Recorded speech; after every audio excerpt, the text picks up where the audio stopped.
पूरे जंगल की रक्षा पंछी माँ किया करती थी। उनका एक बेटा था जिसका नाम जटायु था। पंछी माँ की तबीयत बहुत दिनों से खराब रह रही थी। कुछ ही दिनों के बाद उनकी मृत्यु हो जाती है। फिर पूरे जंगल का कारोबार जटायु के ऊपर आ जाता है। जटायु ही यह डिसाइड करता है कि कौन जंगल में रहेगा और कौन जंगल से बाहर जाएगा। धीरे धीरे कुछ दिन बीत जाते हैं। होली का त्यौहार आने वाला होता है। कलवा कौवा होली के रंगों को बनाने के लिए फूलों की खेती करना शुरू करता है। यह बात पूरे जंगल को पता होती है कि कलवा कौवा फूलों की खेती कर रहा है और वह प्राकृतिक रंग बनाएगा। कलवा कौवा सोचता है, अगर मैं अपने प्राकृतिक बनाए हुए रंगों को अपने ही जंगल में बेचूंगा तो कम फायदा होगा। अगर मैं इसे दूसरे जंगल भेज देता हूँ और दूसरे जंगल से सस्ते दामों वाला रंग ला करके अपने जंगल में सभी को प्राकृतिक रंग बता करके बेचूंगा तो बहुत फ़ायदा होगा। वैसे भी सभी को पता है कि मैं फूलों की खेती करता हूँ और मैं प्राकृतिक रंग ही बनाऊंगा। इस तरह कलवा कौवा दूसरे जंगल के एक पंछी को अपना सारा बनाया हुआ प्राकृतिक रंग बेच देता है और उसके वहाँ से सस्ते दामों वाला रंग ला देता है और अपने जंगल में दुकान लगा करके सभी को बोलता है कि यह प्राकृतिक रंग है और इससे कोई हानि नहीं होगी। ऐसा बोल करके वह सभी को बेचता है। वहीं दूसरी तरफ टुनटुनी चिड़िया फूलों की खेती करती है और वह पूरी तरह से प्राकृतिक रंग बनाती है और वह बेचती है, पर जंगल में उसकी ज़्यादा पहचान न होने के कारण उसके दुकान पर रंग खरीदने के लिए कोई नहीं आता है। अरे माँ, पूरे जंगल में केवल हम लोग और कलवा कौवा ही हैं जो रंग बना करके बेच रहे हैं। फिर भी पता नहीं क्यों ज़्यादा लोग कलवा कौवा के दुकान पे ही चले जाते हैं। हम लोगों के दुकान पर कोई नहीं आता है। ऐसी बात नहीं है बेटी, लोगों को जहाँ से अच्छा लगे वहाँ से रंग खरीदे। वैसे भी कलवा कौवा भी प्राकृतिक रंग ही बना करके बेचता है। उसके रंगों से भी किसी को हानि नहीं पहुँचने वाली और मेरे रंगों से भी किसी को नुकसान नहीं होगा। तो लोग मेरे यहाँ से रंग खरीदे या कलवा कौवा के यहाँ से, मुझे कोई परेशानी नहीं है। बस लोग प्राकृतिक रंग से ही होली खेले, मैं तो यही चाहती हूँ। और हम लोगों के दुकान पर भी बहुत सारे लोग आते हैं। ऐसी बात नहीं है, हम लोगों की होली भी अच्छे से चली जाएगी। इतनी तो बिक्री हो ही रही है रंगों की। चलो ठीक है, अब मैं चलती हूँ, तुम्हारे लिए भोजन ढूंढ करके लाती हूँ। उसके बाद मुझे जा करके अपने दुकान को भी खोलना है। इस तरह टुनटुनी चिड़िया अपनी बेटी के लिए भोजन ला करके अपने रंगों की दुकान खोल देती है और वहीं कलवा कौवा के रंगों के दुकान के बाहर बहुत भीड़ लगी होती है और टुनटुनी चिड़िया के रंगों के दुकान पर कोई नहीं आता है। कुछ ही देर के बाद कलवा कौवा के रंगों से होली खेलने वाले सारे लोग बुरी तरह से बीमार पड़ जाते हैं। टुनटुनी चिड़िया कबूतर मौसी से मिलने के लिए जाती है। तब कबूतर मौसी बोलती हैं, पता नहीं क्या हो गया टुनटुनी चिड़िया, कलवा कौवा के रंगों से होली खेलने के बाद मेरा पूरा बदन जलने लगा। मैं जल्दी जल्दी भाग करके नदी गई और वहाँ पे नहाने के बाद भी ज़्यादा आराम नहीं हुआ और आखिर में मैं बीमार पड़ गई। बस मैं ही नहीं, कलवा कौवा के रंग से होली खेलने वाले सारे लोग बीमार पड़ गए हैं। फिर टुनटुनी चिड़िया कबूतर मौसी से मिलकर घर आती है और वह सोचती है, ऐसा कैसे हो सकता है जब कलवा कौवा भी प्राकृतिक फूलों के रंगों से होली के रंग बनाता है, तब उसके रंगों से होली खेलने वाले लोग बीमार कैसे हो सकते हैं। जरूर कुछ गड़बड़ है। मैं कलवा कौवा का पीछा करती हूँ और उससे पता करती हूँ कि कलवा कौवा रंगों का क्या करता है। जब टुनटुनी चिड़िया कलवा कौवा का पीछा करती है तब वह देखती है कि कलवा कौवा अपने प्राकृतिक बनाए हुए रंगों को दूसरे जंगल के व्यापारी को ज़्यादा दामों पर बेच देता है और उससे कम दाम वाले रंगों को खरीद लेता है, जो केमिकल से बनाए हुए थे और उन्हें अपने जंगल में प्राकृतिक रंग बता करके बेच रहा है। वह तुरंत भागी भागी जाती है और जटायु के पास जा करके उससे बोलती है कि सुनिए जटायु भैया, कलवा कौवा हम लोगों के साथ बहुत बड़ा धोखा कर रहा है। वह अपने बनाए हुए प्राकृतिक रंगों को दूसरे जंगल के व्यापारी को ज़्यादा दामों पर बेच रहा है और उनसे सस्ते में रंग खरीद करके अपने जंगल के लोगों को प्राकृतिक रंग बता करके महंगे में बेच रहा है। इसलिए उसके खराब रंगों से होली खेलने की वजह से जंगल के इतने सारे लोग बीमार पड़ गए। अच्छा, ऐसी बात है क्या? तुम रुको जरा, मैं कलवा कौवा को देखता हूँ। मेरी माँ ने मरते समय पूरे जंगल की जिम्मेदारी मुझे सौंपी थी और मेरे जंगल के लोगों को कोई नुकसान पहुँचाए या मेरे रास्ते कभी नहीं होगा। मैं अभी जाता हूँ। कलवा कौवा, आखिर तुम्हारे रंगों की चोरी पकड़ी ही गई। तुम्हारे रंगों से होली खेलकर जंगल के इतने सारे लोग बीमार पड़ गए हैं। तुम बताओ, तुम इस बारे में क्या कहना चाहते हो? अरे नहीं, ऐसी कोई बात नहीं है। जंगल के लोग कोई और वजह से बीमार पड़े होंगे। मैं तो प्राकृतिक रंग बना करके बेचता हूँ, आपको तो पता ही है, और मेरी फूलों की खेती के बारे में भी आपको पता है। हाँ कलवा कौवा, मुझे पता है।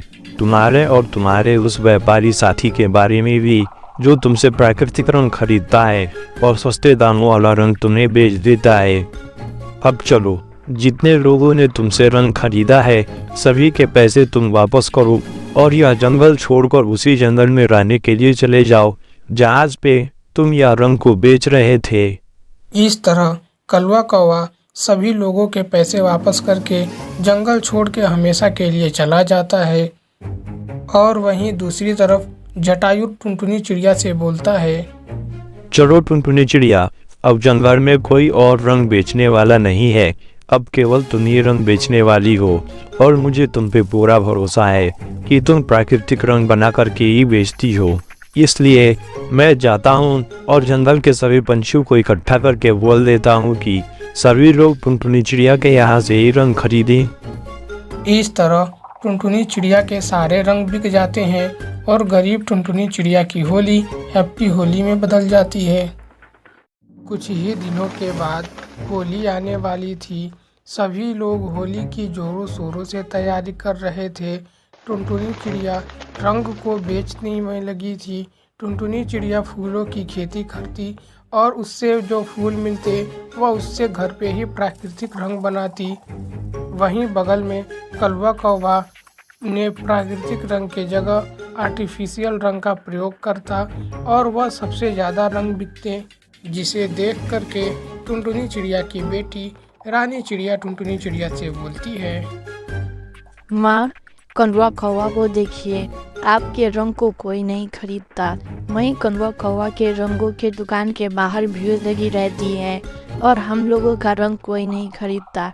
ऐसा क्यों होता है माँ? आप भी बाजार से रंग खरीद करके क्यों नहीं बेचती? आप क्यों इतनी मेहनत करके रंग बनाती हैं और वह पूरी तरह से बिकती भी नहीं है? देखो रानी चिड़िया, हम लोगों को हमेशा प्राकृतिक रंगों से ही होली खेलनी चाहिए, नहीं तो हमें बहुत सारी बीमारियां हो सकती है। आर्टिफिशियल रंग में बहुत सारे केमिकल मिलाए जाते हैं और ऐसा नहीं है कि बस केवल सभी लोग आर्टिफिशियल रंग ही खरीदते हैं।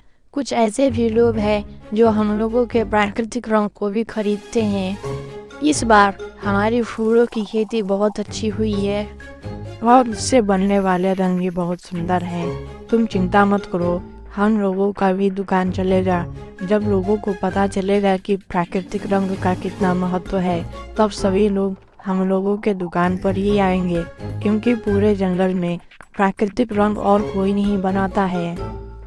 टुनटुनी चिड़िया के रंगों के दुकान पर कुछ लोग ही आते हैं। वहीं कलवा कौवा के रंगों की दुकान पे बहुत सारे लोग आते हैं और कलवा कौवा का सारा रंग तुरंत बिक जाता है। एक दिन कलवा कौवा टुनटुनी चिड़िया के घर आता है और बोलता है, टुनटुनी चिड़िया, तुम क्यों इतनी मेहनत करती हो? पहले फूलों की खेती करती हो, फिर उन फूलों को घर पर ला करके रंग बनाती हो, इतनी मेहनत करने की क्या ज़रूरत है। चलो मैं जहाँ से रंग खरीदता हूँ वहीं से तुम्हें भी रंग दिला दूँगा। तुम उसे ला करके यहाँ पे ज़्यादा दामों पे बेच सकती हो। इससे तुम्हें बहुत ज़्यादा फ़ायदा होगा और मेहनत भी कम लगेगी। नहीं कलवा कौवा, मुझे पता है तुम जो रंग बेच रहे हो वह आर्टिफिशियल है और उसके इस्तेमाल से बहुत सारे लोगों के एलर्जी हो जाएगी। मेरा रंग पूरी तरह से प्राकृतिक है, इससे लोगों को कुछ नहीं होगा। भले ही कुछ लोग इस रंग को खरीदते हैं, पर जो लोग खरीदते हैं वह पूरी तरह से सुरक्षित है। मैं ऐसा नहीं करूँगी। इस तरह टुनटुनी चिड़िया कलवा कौवा को मना कर देती है। अगले दिन जो भी लोग कलवा कौवा के रंग से होली खेलते हैं सभी के सभी बीमार पड़ जाते हैं और वहीं टुनटुनी चिड़िया के रंग से होली खेलने वाले सभी लोग ठीक रहते हैं। कबूतर मौसी मिट्ठू तोते के घर पहुंच जाती है और उससे पूछती है, अरे क्या बात है, कल तो बहुत अच्छे से होली खेल रहे थे, उछल उछल के रंग लगा रहे थे, अब क्या हुआ? अब बिस्तर पे कैसे पड़ गए? अब मैं क्या बताऊं आपको कबूतर मौसी। मैं जैसे ही कलवा कौवा के रंग से होली खेला मेरे पूरे बदन में खुजली होने लगी। मैं तुरंत भाग करके नदी गया और वहाँ मैं जब नहा रहा था तो मेरे शरीर से रंग छूट ही नहीं रहा था और घर आने के बाद मेरी पूरी चमड़ी जल सी गई। तुम सब बहुत नासमझ हो। तुम लोगों को हमेशा प्राकृतिक रंगों से ही होली खेलनी चाहिए जो टुनटुनी चिड़िया बनाती है। तुम लोग अभी जवान हो, तुम लोगों को क्या पता प्राकृतिक रंग की कीमत क्या होती है। खुद को देखो, तुम लोगों ने रंग से होली खेला और तुम सब बीमार पड़ गए। मैंने भी होली खेला और मुझे देखो, मैं बिल्कुल ठीक हूँ। अभी होली का त्यौहार खत्म नहीं हुआ है। जाओ, जा करके टुनटुनी चिड़िया से रंग खरीदो, उसके बाद होली खेलो और अपने सारे दोस्तों को भी बोल देना कि वह जा करके टुनटुनी चिड़िया के यहाँ से रंग खरीदे अगर उन्हें होली खेलना है तो। नहीं तो होली के त्यौहार के दिन तुम सब बीमार पड़े रहोगे और कलवा कौवा के सारे रंग को फेंक दो। इस तरह देखते ही देखते टुनटुनी चिड़िया के सारे रंग बिक जाते हैं और उसकी बेटी टुनटुनी चिड़िया से बोलती है, माँ क्या बात है, आज तो आपके सारे रंग बिक गए और अब हम लोगों के पास बहुत सारे पैसे भी आ गए हैं। अब हम लोग मिठाइयाँ भी खरीद सकती हैं। हाँ बेटी, लगता है सभी पंछियों को प्राकृतिक रंग का महत्व पता चल गया, इसलिए सभी लोग वह रंग को छोड़ करके मेरे यहाँ रंग खरीदने के लिए आए हुए हैं। एक दिन टुनटुनी चिड़िया और कलवा कौवा दोनों आपस में बातें कर रहे होते हैं। कलवा कौवा टुनटुनी चिड़िया से बोलता है कि होली का त्यौहार आने वाला है टुनटुनी चिड़िया, इस बार की होली में क्या किया जाए? तुमने कुछ सोच रखा है? हम लोगों के पास तो उतने पैसे नहीं है कि बिना कुछ किए हम लोग होली को अच्छे से मना सकें। थोड़ी बहुत हम लोगों के पास पूंजी है, उसे कहाँ पे लगाया जाए कि हम लोगों को ज़्यादा फायदा हो सके।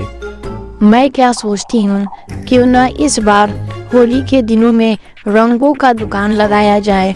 बहुत सारे लोग यहाँ पे रंग खरीदने के लिए आएंगे और हम लोगों को बहुत फायदा होगा। मैं भी कुछ ऐसा ही सोच रहा था टुनटुनी चिड़िया, लेकिन मैं थोड़ा डर रहा हूँ क्योंकि पूरे जंगल में बहुत सारे लोगों को रंग की दुकान हो चुके हैं और लोग क्यों हम लोगों के दुकान से ही रंग खरीदेंगे। वैसे अगर तुम बोलती हो तो कुछ सोच करके ही बोल रही होगी। हम लोगों के पास जितने पैसे हैं मैं उन सब से कल ही रंग खरीद के लाता हूँ और उनसे दुकान खोल देते हैं। तरह अगले ही दिन कलवा कौवा और टुनटुनी चिड़िया दोनों मिल करके रंगों के दुकान को खोल देते हैं। पर जंगल में बहुत सारे दुकान होने की वजह से उनकी दुकान पे रंग खरीदने के लिए कोई नहीं आता है। उनके रंग ज्यों के त्यों बने रहते हैं। सुनिए जी, हम लोगों के रंगों को तो कोई खरीदने के लिए ही नहीं आ रहा है। अब अगर ऐसे ही चलता रहा तो हम लोगों के पास जो पैसे थे वो सारे भी इसमें लग गए हैं। अब हम लोगों के पास कुछ पैसे नहीं बचे हैं। अब हम लोग क्या करें, आप कुछ बताइए। बात तुम्हारी बिल्कुल ठीक है टुनटुनी चिड़िया। अगर ऐसे ही चलता रहा तो हम लोगों ने जो पैसे लगाए हैं वह पैसे भी नहीं निकलेंगे इस रंगों की दुकान से। और वैसे भी 2 दिन बाद होली है, जैसे ही होली का त्यौहार ख़त्म होगा उसके बाद तो इन रंगों को कोई पूछने के लिए भी नहीं आएगा। हम लोगों ने बहुत बड़ी गलती कर दी है रंगों का दुकान लगा करके। मेरे पास एक तरकीब है, क्यों ना हम लोग किसी तरह से अपने लगाए हुए पैसे को ही निकालने की कोशिश करें। इसलिए हम लोग अपने फायदे को हटा देते हैं और जितने में बाजार के रंग खरीदे हैं उतने में ही इन रंगों को बेच देते हैं। ऐसा करेंगे तो सबसे सस्ता हम लोगों के पास ये रंग होगा, तब सभी लोग हम लोगों के पास ये रंग लेने के लिए आएंगे। इस तरह टुनटुनी चिड़िया अपने सभी रंगों के दामों को कम कर देती है और तो उसके तुरंत ही बाद वहाँ पे एक सेठ आते हैं और वह उनके रंग को देख कर के बोलते हैं, अरे वाह, यह तो बहुत अच्छे रंग हैं। ऐसे रंग तो हमारे दादा के ज़माने में मिला करते थे।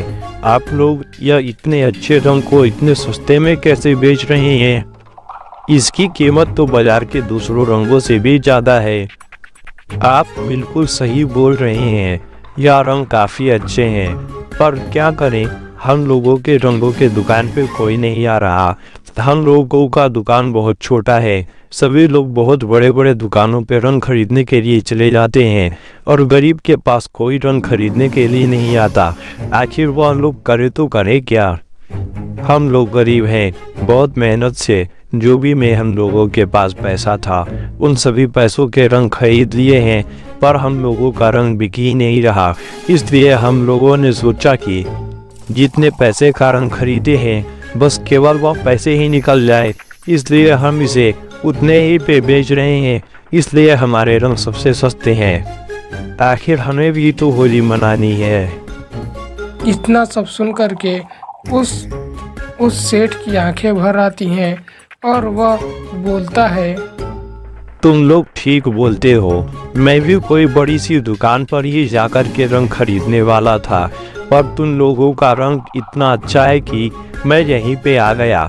लोगों को केवल बड़े दुकान पर ही नहीं, छोटे दुकानों से भी सामानों को खरीदना चाहिए ताकि गरीब लोग भी अपनी दुकान चला सकें।